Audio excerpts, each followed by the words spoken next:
بسم اللہ الرحمن الرحیم۔ السلام علیکم۔ یہ کتاب آپ کے لیے کاشان بصیرت کے یوٹیوب چینل کی جانب سے ریکارڈ کی جا رہی ہے۔ کتاب کا نام ہے شمیم ولایت۔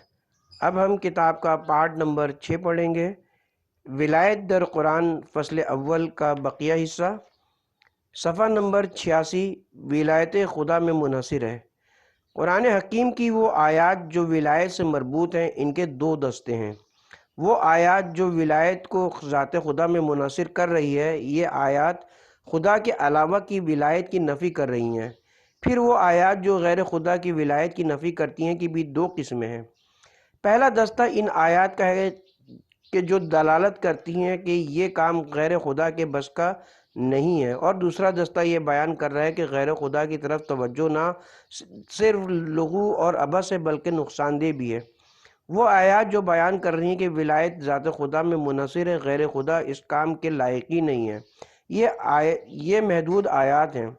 ان میں سے ایک سورہ شعراء آیت نمبر 8 اور 9، اور ظالموں کے لیے نہ کوئی سرپرست ہے اور نہ مددگار، کیا انہوں نے اللہ کے علاوہ سرپرست بنا لی ہیں؟ پس سرپرست تو صرف اللہ ہے، وہی مردوں کو زندہ کرتا ہے اور وہی ہر چیز پر قادر ہے۔ مذکورہ آیے میں یہ بیان ہو رہا ہے کہ ظالم نصرت اور ولایت کے اہل نہیں ہیں۔ ان سے ولایت و نصرت کی نفی کی جا رہی ہے، جس کا لازمہ یہ ہے کہ ولایت خدا کے لیے ثابت ہے، اور دوسرے دستے میں ولایت کو ذات خدا میں منحصر کیا جا رہا ہے۔ چونکہ الولی جو خبر بن رہی ہے یہ معرفہ ہے، اور جب معرفہ خبر ضمیر منفصل ہو کے بعد آ رہی ہو تو یہ حصر کا فائدہ دیتی ہے، یعنی خدا کے علاوہ جو کچھ ہے وہ باطل ہے، ولایت کے لائق نہیں ہے۔ اس لحاظ سے جو لوگ غیر خدا کو ولی قرار دیتے ہیں وہ باطل اور بیہودہ کام انجام دے رہے ہیں۔ ولایت کو خدا کی ذات میں منحصر کرنے کے بعد اس کی دلیل ذکر کی گئی ہے۔ ارشاد ہو رہا ہے کہ فقط خدا ہے جو مردوں کو زندہ کرتا ہے۔ قدرت مطلقہ صرف اسی ذات کے لیے ہے۔ ایک دوسری آیت میں ارشاد ہو رہا ہے، سورہ شعراء آیت نمبر 28، اور وہ وہی ہیں جو ان کے نا امید ہو جانے کے بعد مینا برساتا ہے اور اپنی رحمت پھیلا دیتا ہے، اور وہی کارساز قابل ستائش ہے۔ سورہ نساء آیت نمبر 45، اور اللہ تمہارے دشمنوں کو بہتر جانتا ہے، اور تمہاری سرپرستی کے لیے اللہ کافی ہے، اور تمہاری مدد کے لیے بھی اللہ کافی ہے۔ بعض آیات اس نقطے کو بیان کر رہی ہیں کہ غیر خدا کے لیے کام نہیں ہے۔ ان میں سے من جملہ سورہ عنکبوت آیت نمبر 41، جنہوں نے اللہ کو چھوڑ کر دوسروں کو اپنا ولی بنایا ہے، ان کی مثال اس مکڑی کی سی ہے جو اپنا گھر بناتی ہے، اور گھروں میں سب سے زیادہ کمزور یقیناً مکڑی کا گھر ہے۔ اگر یہ لوگ جانتے ہوتے۔ خدا کی ولایت تکوینی کی ادلہ، اس مطلب کو بیان کرنے کے لیے ولایت ذات خدا میں منحصر ہے پر براہین قائم کی گئی ہے، جن سے ثابت ہوتا ہے کہ غیر خدا ولایت نہیں رکھتے ہیں۔ پہلی دلیل، علم مطلق خداوند کا ولی وہ ہوتا ہے جو مولا الہ کے کاموں سے آگاہی رکھتا ہو۔ جو دوسروں کے امور سے آگاہی نہ رکھتا ہو وہ ان پر ولایت بھی نہیں رکھتا ہے، جبکہ خداوند کریم علیم مطلق ہے، بس خدا کے لیے ولایت ثابت ہے۔ قرآن میں ارشاد ہو رہا ہے کہ شیطان اور اس کی ذریت کو اپنا ولی قرار نہ دو، چونکہ وہ کائنات کے نظام تخلیق کے شاہد نہیں ہیں۔ اب چونکہ گواہ نہیں ہے، لہٰذا انہیں اپنا اولیاء بھی نہ قرار دو۔ سورہ کہف آیت نمبر 51۔ تو کیا تم لوگ میرے سوا اسے اور اس کی نسل کو اپنا سرپرست بناؤ گے، حالانکہ وہ تمہارے دشمن ہیں؟ یہ ظالموں کے لیے برا بدل ہے۔ میں نے انہیں آسمانوں اور زمین کی تخلیق کا مشاہدہ نہیں کرایا، اور نہ خود ان کی اپنی تخلیق کا۔ اس آیت سے استفادہ ہوتا ہے چونکہ شیطان اور اس کی ذریت نظام ہستی کی تخلیق کے وقت شاہد نہیں تھے، اس سے آگاہ نہیں تھے۔ چونکہ آگاہ نہیں تھے لہٰذا ان کو اپنا ولی نہ بناؤ، ورنہ اس سے وہ تمہارے امور کی تدابیر اپنے ذمے لے لیں گے، اور اگر وہ ایسا ادا کریں بھی تو وہ مبنی بر کذب ہوگا۔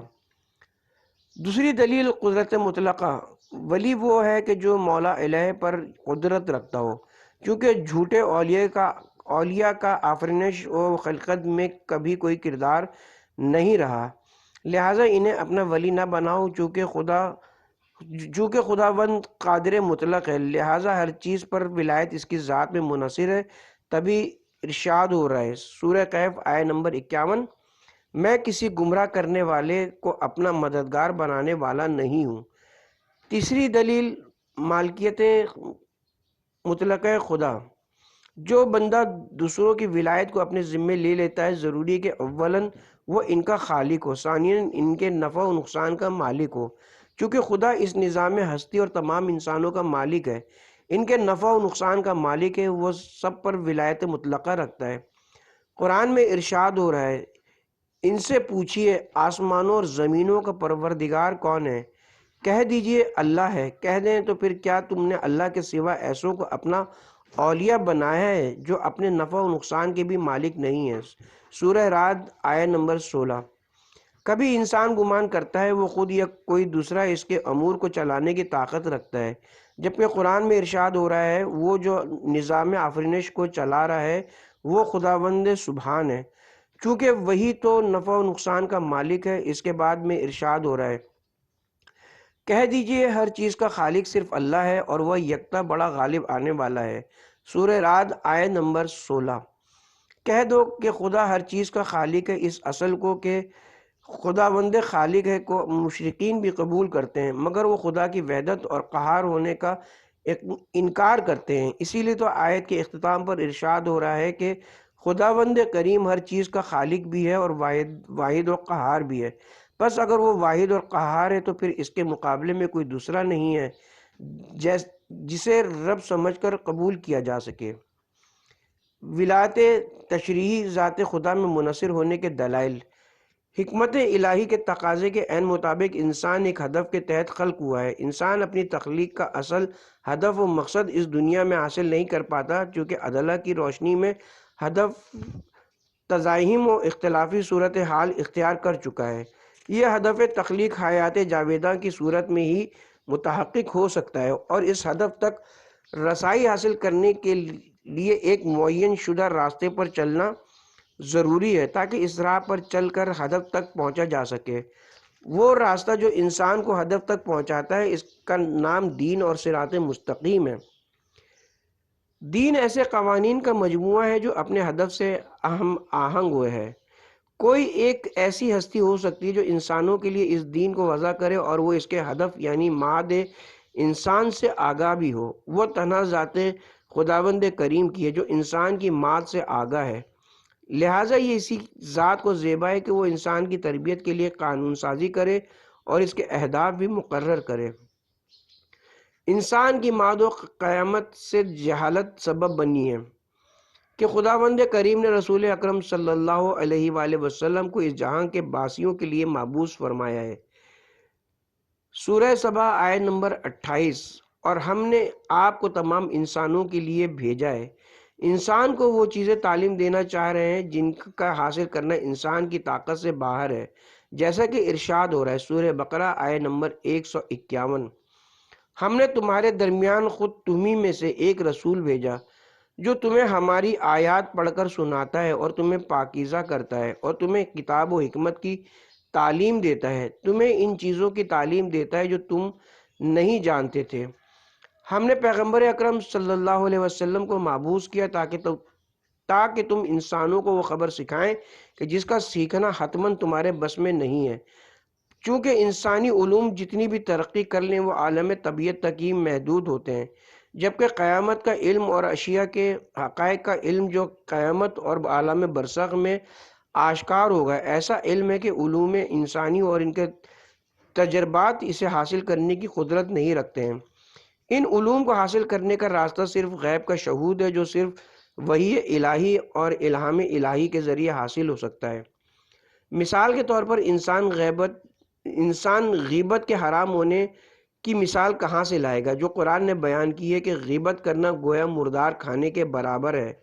ارشاد ہو رہا ہے سورہ حجرات آیہ نمبر 12 میں، تم میں سے کوئی بھی ایک دوسرے کی غیبت نہ کرے۔ کیا تم میں سے کوئی اس بات کو پسند کرے گا کہ وہ مرے ہوئے بھائی کا گوشت کھائے؟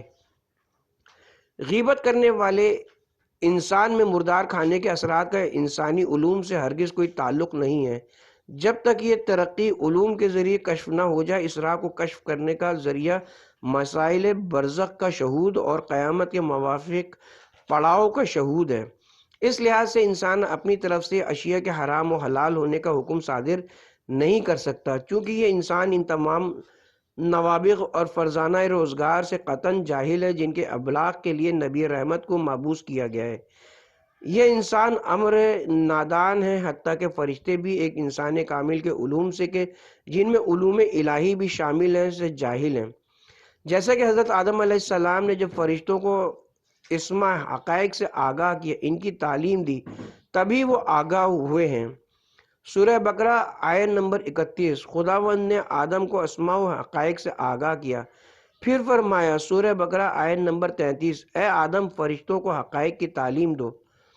خداوند کریم اور وہ ہستی جو علوم الہیہ سے آگاہی رکھتی ہے کے علاوہ کوئی دوسرا انسان کی پرورش اور تربیت کی طاقت و قدرت نہیں رکھتا، چونکہ ان کے علاوہ کوئی دوسرا انسان کے اسرار و رموز اور انجام و انتہا سے آگاہ نہیں ہے، جیسا کہ حضرت عیسیٰ علیہ السلام فرماتے ہیں، بے شک اللہ میرا بھی رب ہے اور تمہارا بھی رب ہے، لہذا تم اس کی بندگی کرو، یہی سیدھا راستہ ہے۔ سورہ آل عمران آیت نمبر 51۔ خدا کی ربوبیت اور پروگرام پیش کرنے کے لیے شائستگی رکھتے ہیں، اس کو ادلہ کے ذریعے قائم کیا گیا ہے، جن سے ثابت ہوتا ہے کہ صرف خداوند کریم ہی انسان کو صراط مستقیم کی ہدایت کر سکتے ہیں، اور انسان جو نجات کا متمنی اور آرزو مند ہے وہ اس صراط مستقیم پر چلتا ہے اور اس کی عبادت کرتا ہے۔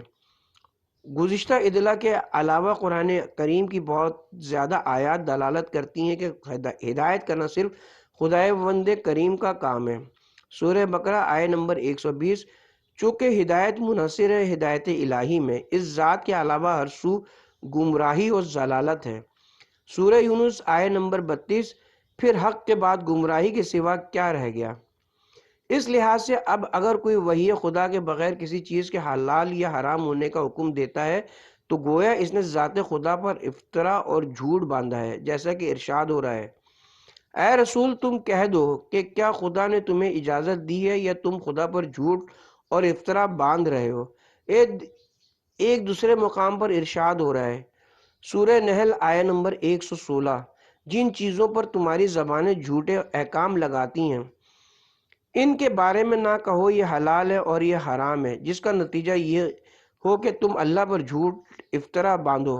مشرقین نے کبھی اس ہستی کو جو پیغمبری یا نبوت کی دعوے دار ہے کی طرف یہ نسبت نہیں دی کہ وہ کہتے ہیں کہ خدا نے جھوٹ بولا ہے، بلکہ مشرقین اپنے اعتقاد کے مطابق خالقیت خدا، اس کے ولایت تکوینی اور سرپرستی کی، بلکہ ولایت تشریعی، قانون سازی وغیرہ جو ذات خدا کی اوصاف اور اس میں منحصر ہے، سب کی نسبت وہ غیر خدا کی طرف دیتے ہیں۔ ان کا بہانہ یہ ہے کہ یہ چیزیں تو خدا کی دسترس سے دور ہیں۔ قرآن کی منطق میں قانون سازی کا اختیار صرف ذات خدا کے پاس ہے، اس لحاظ سے اگر کوئی چاہتا ہے کہ وہ انسانی فکر کے مطابق، انسانی ضروریات کے مطابق جواب دے تو گویا وہ ذات خدا پر جھوٹ باندھ رہا ہے، یعنی وہ کام جو ذات خدا سے مخصوص ہے اس سے سلب کیے جا رہے ہیں، ان کی نسبت غیر خدا کی طرف دی جا رہی ہے۔ خدا کی ولایت تشریعی اور تکوینی میں تفاوت، یہ ثابت کرنے کے بعد کہ ولایت چاہے تشریعی ہو یا تکوینی ذات خدا میں انحصار رکھتی ہے، البتہ توجہ رہے کہ ولایت تشریعی اور تکوینی میں تفاوت ہے، چونکہ خدا کی ولایت تشریعی عام ہے، مومنوں اور کافروں کے لیے برابر و یکساں ہے، جبکہ خدا کی ولایت تکوینی بعض کے لیے عام، بعض کے لیے خاص اور بعض کے لیے اخص ہوتی ہے۔ نمبر 1، ولایت عام۔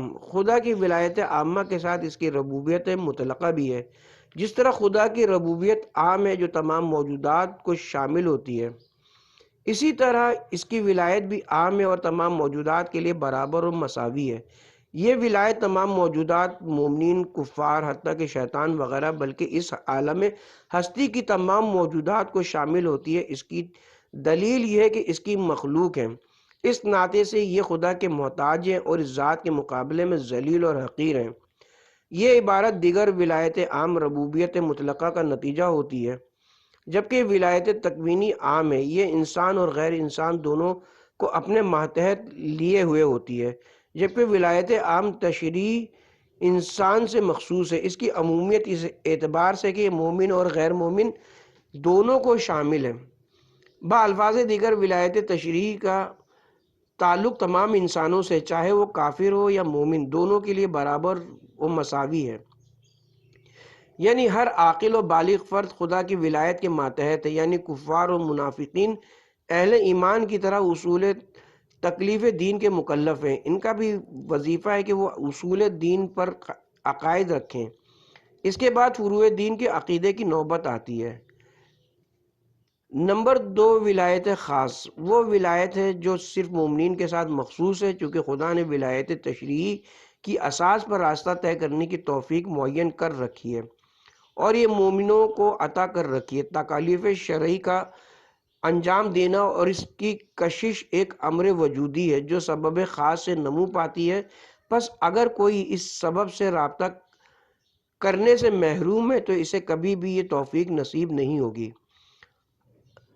آیت الکرسی میں ارشاد ہو رہا ہے، سورہ بقرہ آیت نمبر 257، اللہ ایمان لانے والوں کا کارساز ولی ہے، وہ انہیں تاریکی سے روشنی کی طرف لاتا ہے، اور کفر اختیار کرنے والوں کے سرپرست طاغوت ہیں جو انہیں روشنی سے تاریکی کی طرف لے جاتے ہیں۔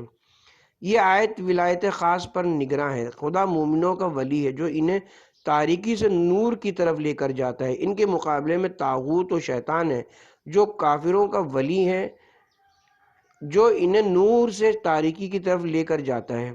قرآن مجید میں ارشاد ہو رہا ہے، سورہ مائدہ آیت نمبر 41، یہ وہی لوگ ہیں جن کے دلوں کو اللہ نے پاک کرنا ہی نہیں چاہا۔ اس سے مراد یہ کہ یہ ارادہ تشریعی نہیں ہے، چونکہ شرعی طور پر تو سب طہارت حاصل کرنے کے مکلف ہیں، لہٰذا اس ارادے سے مراد ارادہ تکوینی ہے۔ ایک دوسرے مقام پر سورہ اعراف آیت نمبر 146 میں ارشاد ہو رہا ہے، آیات تدوینی و تکوینی تکرار کے ساتھ موجود ہے جنہیں ملاحظہ کیا جا سکتا ہے۔ مثلاً وہ لوگ بڑی بے مروتی اور لاپرواہی سے ان کے پاس سے گزرتے ہیں اور کفران کرتے ہیں۔ سورہ یوسف آیت نمبر 105، اور آسمانوں اور زمین میں کتنی نشانیاں ہیں جن پر سے یہ لوگ بغیر اطلاع کے گزر جاتے ہیں، وہ لوگ ہرگز خدا کے مقابلے میں تیری حمایت نہیں کریں گے۔ بعض ظالم ان کے دوست اور بعض دوسرے ہیں۔ خدا پرہیزگاروں کا ولی ہے۔ یہ آیت متقین کے لیے ایک ولایت خاصہ کی نشاندہی کر رہی ہے۔ سورہ جاثیہ آیت نمبر 19، یہ لوگ خدا کے سامنے تمہارے کچھ بھی کام نہ آئیں گے اور ظالم لوگ ایک دوسرے کے مددگار ہیں، اور خدا تو پرہیزگاروں کا مددگار ولی ہے۔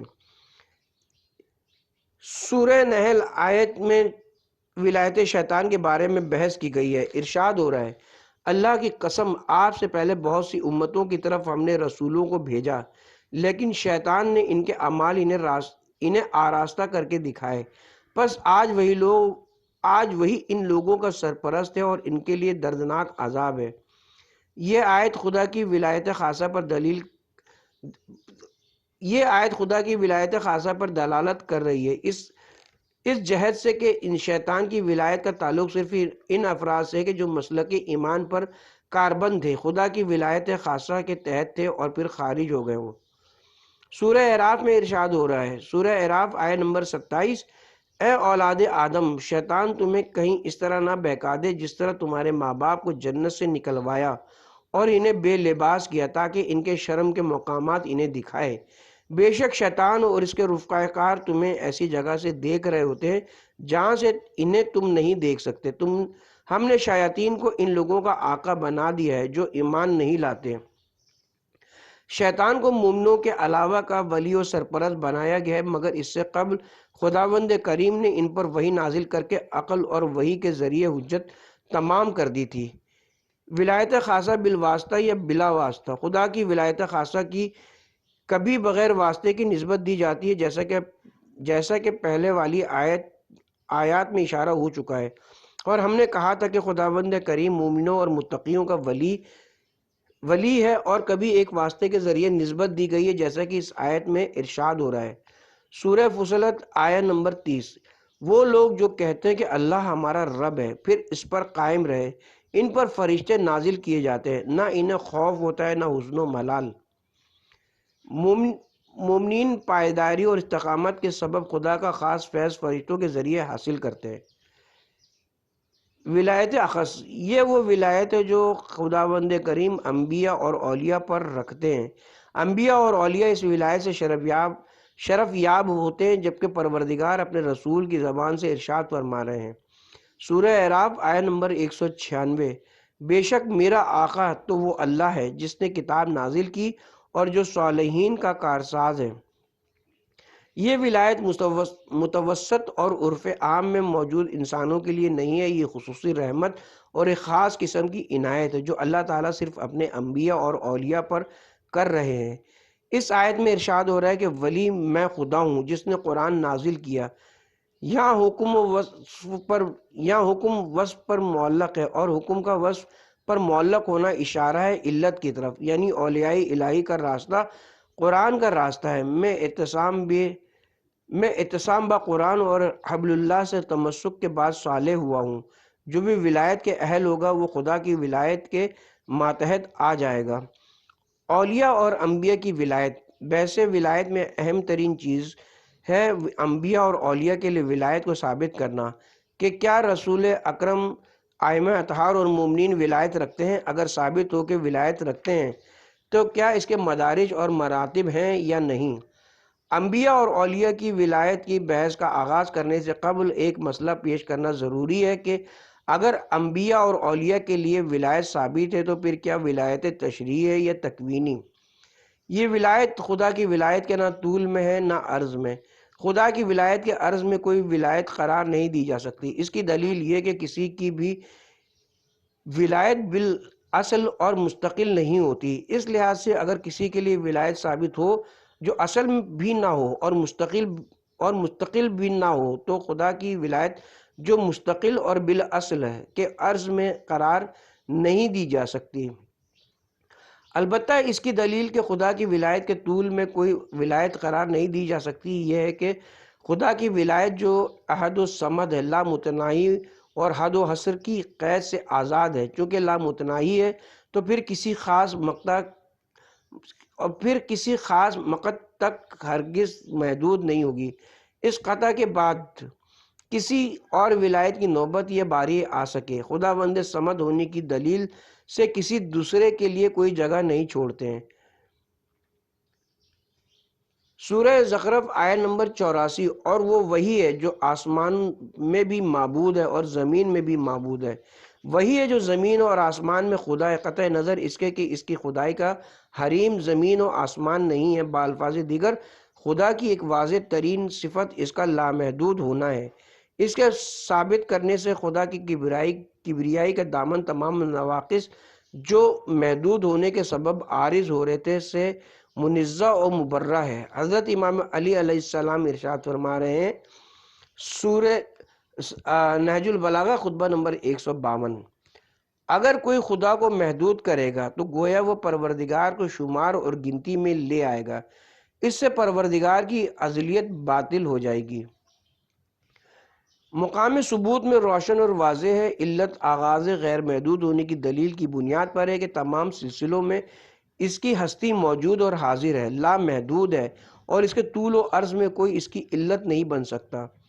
طول اور عرض میں غیر خدا کی ولایت کی نفی کے ساتھ اگر ولایت کی نسبت کسی دوسرے کی طرف دی جائے تو وہ ولایت خدا کا مظہر بن جائے گی، یعنی ہر ولی کی ولایت تشریعی اور تکوینی در حقیقت ولایت حق کی مظہر ہے، اور وہ شخص ولایت خدا کے لیے مقام تجلی اور جلوہ گاہ بن جائے گا کہ ولایت خدا اس میں تجلی کر رہی ہے۔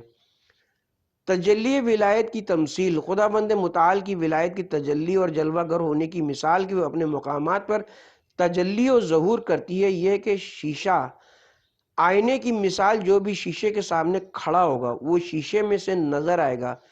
آئینہ تجلی ہے اشیاء کی تجلی کے لیے جو اس کے سامنے کھڑی ہوں گی۔ اگر شیشہ کے جو بھی اس کے سامنے آئے گا اس کی تصویر نظر آئے گی وہ اور اس کا صاحب تصویر سے مقایسہ کیا جا سکتا ہے۔ یہ تصویر صاحب تصویر کے نہ طول میں قرار دی جا سکتی ہے اور نہ عرض میں۔ ہو سکتا ہے ابتداء میں کہا جائے کہ یہ صاحب تصویر کے طول میں ہے، مگر جب وقت کی جب دقت کی جائے گی تو معلوم ہوگا کہ آئینے میں ایسی کوئی چیز نہیں ہے جو صاحب تصویر کے لیے کوئی کام کر سکے۔ آئینے میں جو کچھ ہے یہ صاحب تصویر کی نشانی ہے جو اس کی نشاندہی کر رہی ہے۔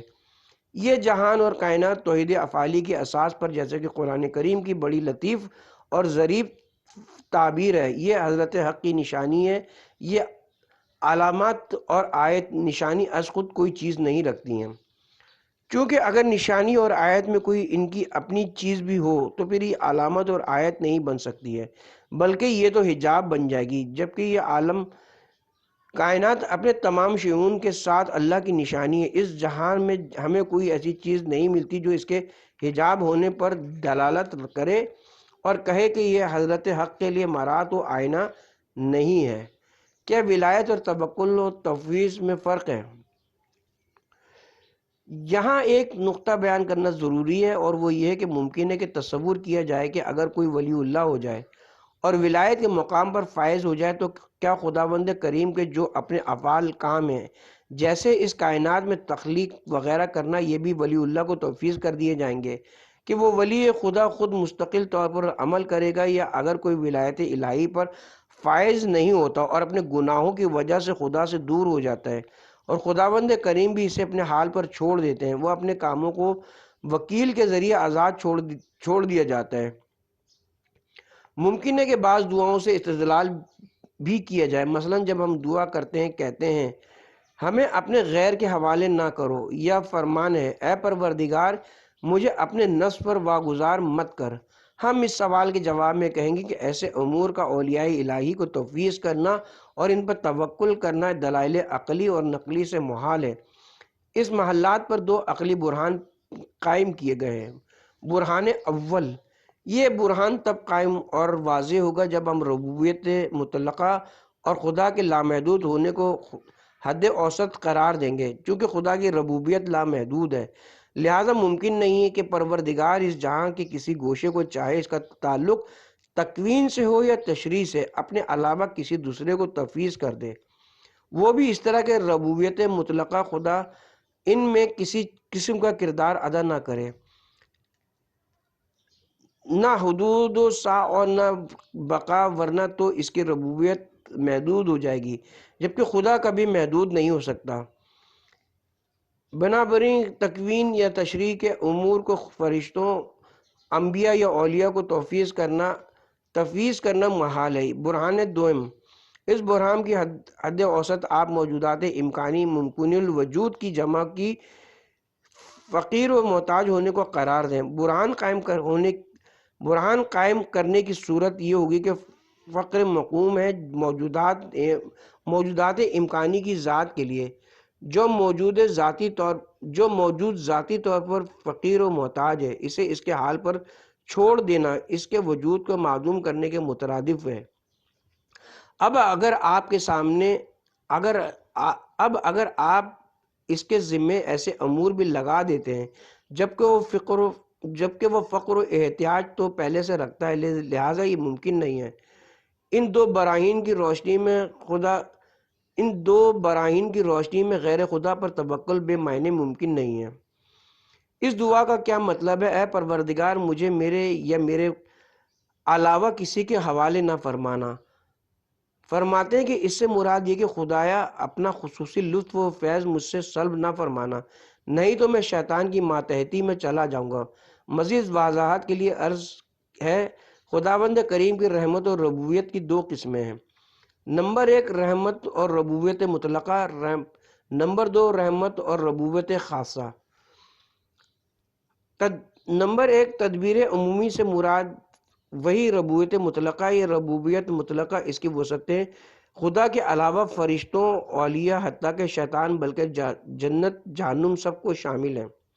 نمبر دو ربوبیت خاصہ سے مراد خاص قسم کی تدبیر اور صحت ہے جو صرف بعض اولیاء الہی کو شامل ہوتی ہیں۔ یہ وہی حقیقت ہے جسے حضرت موسیٰ کلیم اللہ نے بیان فرمایا ہے۔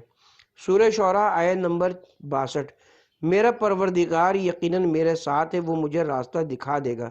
پیغمبر اکرم صلی اللہ علیہ وآلہ وسلم نے فرمایا، سورہ توبہ آیت نمبر 40، بتحقیق اللہ ہمارے ساتھ ہے، اللہ کا خصوصی لطف ہمارے شامل ہے حال ہوگا، اور اس دعا کا مطلب ہے کہ اے میرے خدا ہمیں پلک جھپکنے کی دیر کے لیے بھی فراموش نہ کیجیے گا۔ یہ ہے اے خدا اپنا لطف خاص ہمارے شامل حال فرما، اور لمحہ بھر کے لیے بھی ہمیں اپنی رحمت سے محروم نہ فرما۔ اگر قرآن میں ارشاد ہو رہا ہے کہ فرشتے محیط اور مومنین پر استقامت کے ساتھ نازل ہوتے رہتے ہیں اور انہیں بشارت دیتے رہتے ہیں کہ یہ لوگ اپنے ایمان پر ثابت قدم ہیں، جیسے ارشاد ہو رہا ہے سورہ فصلت آیت نمبر 30، جو کہتے ہیں ہمارا پروردگار اللہ ہے، پھر ثابت قدم رہتے ہیں، ان پر فرشتے نازل ہوتے ہیں اور ان سے کہتے ہیں نہ خوف کرو نہ غم کرو، اور اس جنت کی خوشی مناؤ جس کا تم سے وعدہ کیا تھا۔ یا کہا جا سکتا ہے کہ اولیاء الہی ولایت رکھتے ہیں، سے مراد یہ ہے کہ یہ ہستیاں ولایت الہیہ کا مظہر ہیں، چونکہ ولایت خدا کی صفات میں سے ایک صفت کے عنوان پر ہے، یہ مظاہر امکانی کا تقاضا کرتے ہیں، یہ اولیاء خدا کی ولایت کے مظہر ہیں۔